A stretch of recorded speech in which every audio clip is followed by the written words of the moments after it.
ছোট্ট রায়ের বায়নাতে চলে এলাম রায়কে নিয়ে বাবার বাড়ি। মানে সকাল সকাল বসে পড়েছিলাম ব্যাগটা গোছাতে।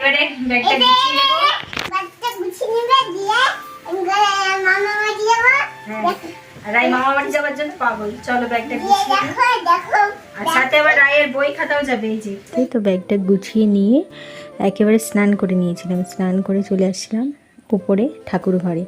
তো অনেক দিন থেকেই ভাবছিলাম যে ঠাকুর ঘরটা একটু মোছা পরিষ্কার করব, হয়ে উঠছিল না, তো ভাবলাম আজকেই করে নিই।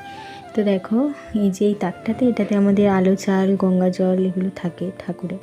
তো সেগুলোকেই প্রথমে নামিয়ে নিয়েছিলাম। আর নিচের যে তাকটা, ওখানে গোপাল সোনার সমস্ত খাবার, খাট এইসব থাকে জিনিসপত্র, তো সেটাও খুব সুন্দর করে ঝাড়া পোছা করে নিলাম।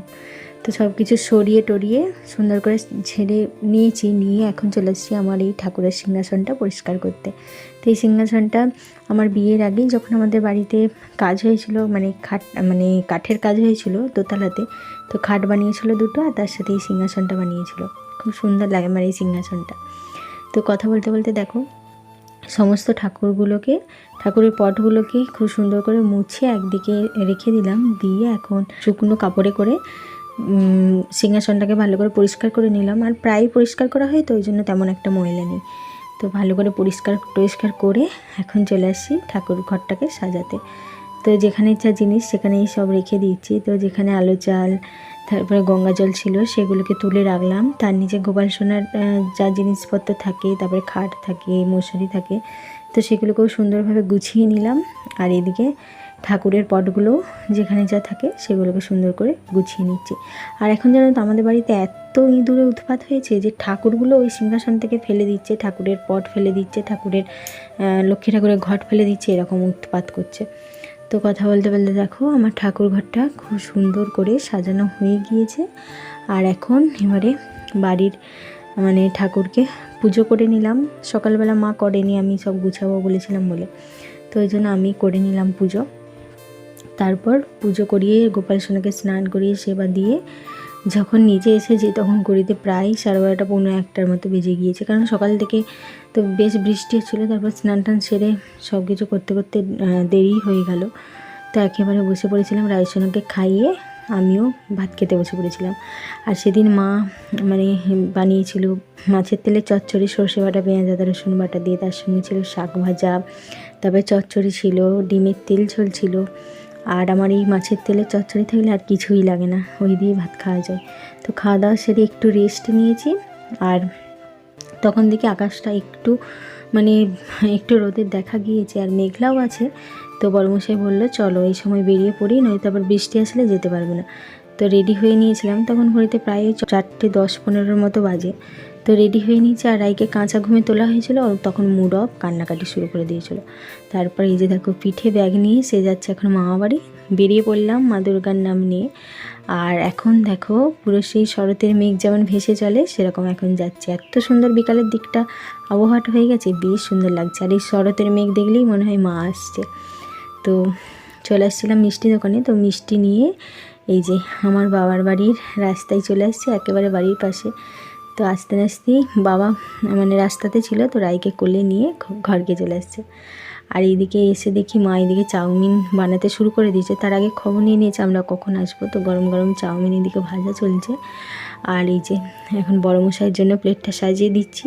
তো মা চাউমিন দিয়ে দিল প্লেটে, আর ওপর থেকে এখন শসা কুচি, পেঁয়াজ কুচি, কাঁচা লঙ্কা কুচি, তার সাথে সস দিয়ে বড়মশাইকে দিয়ে দিলাম, তার সাথে আমার মেয়েকেও দিয়ে দিলাম। তো বাবা মেয়ের পছন্দের চাউমিন।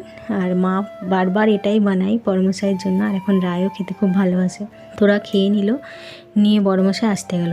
ওর প্রতিদিন বিকালে ক্রিকেট খেলা একদিনও বন্ধ যাবে না। দেরি হচ্ছে, ওই জন্য বললাম আমি আসছি, খেলা শুরু হয়ে যাবে। তো আসতে গেল। আর এইদিকে আমিও বসে বললাম চাউমিন খেতে। তো আমার চাউমিনটা ভালো লাগে, তো যে খুব প্রিয় তা না, তবুও ভালো লাগে। তো খাওয়া দাওয়া করে এদিকে দেখো রায় আর মিমি চলে আসছে রায়ের সঙ্গে। তো দুজনে খেলাধুলা শুরু করেছে। ওর পুতুল, ওর ছেলে, তাকে নিয়ে খেলা শুরু করেছে। তো এইভাবে সারা বিকালটা কেটে গেল। আর এইদিকে মা যে গিয়েছিল তারকেশ্বরে জল ঢালতে, তো ওখান থেকে কাঠি গজা নিয়ে এসছে। তো এই গুড় কাঠিগুলো না খেতে আমার খুব ভালো লাগে। তো এই যে মা দিয়ে দিল, আর এখন খাচ্ছি। তোমাদের কার কার এই গুড় কাঠিগুলো ভালো লাগে জানিও তো। একটা মাছের নাম বলো। বৈশাখ ও নসুনে বৈশাখ আষাঢ়ের পর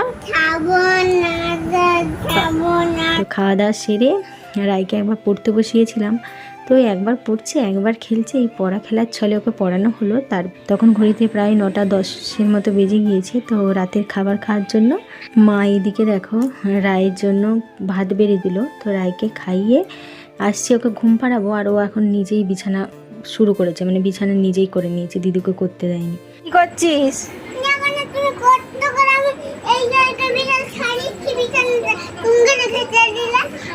নিজেই বিছানা করেছি। তো সবাইকে গুড নাইট বলে দাও। গুড নাইট, শুভ সকাল, শুভ রাত্রি। তারপর রায়কে ঘুম পাড়িয়ে দিলাম, দিয়ে এই যে বসে পড়লাম আমরাও সবাই মিলে খেতে। আর মা কী বানিয়েছিল দেখো, মা বানিয়েছিল তিল বানিয়েছিল, যেটা আমার খুব পছন্দের, আলুর তিল পেঁয়াজ দিয়ে। তার সাথে ছিল মুসুর ডাল ভাতি, মুসুর ডাল সেদ্ধ মাখা, তার সাথে ছিল আলু মাখা, পটল ভাজা, চিংড়ি মাছ ভাজা করেছিল আমার আর রায়ের জন্য, তো সেটাই দিয়ে দিয়েছিল, তার সাথে মাছের ঝাল। আর আবার একটু দুধও দিয়ে দিল। আর আমি ভাতে মেখে দুধ খাই, এমনি চুমুক দিয়ে খাই না। তো সবাই মিলে খাওয়া দাওয়া করে নিলাম। তো চলো ব্লগটা এখানেই শেষ করছি। কেমন লাগলো ব্লগটা জানিও।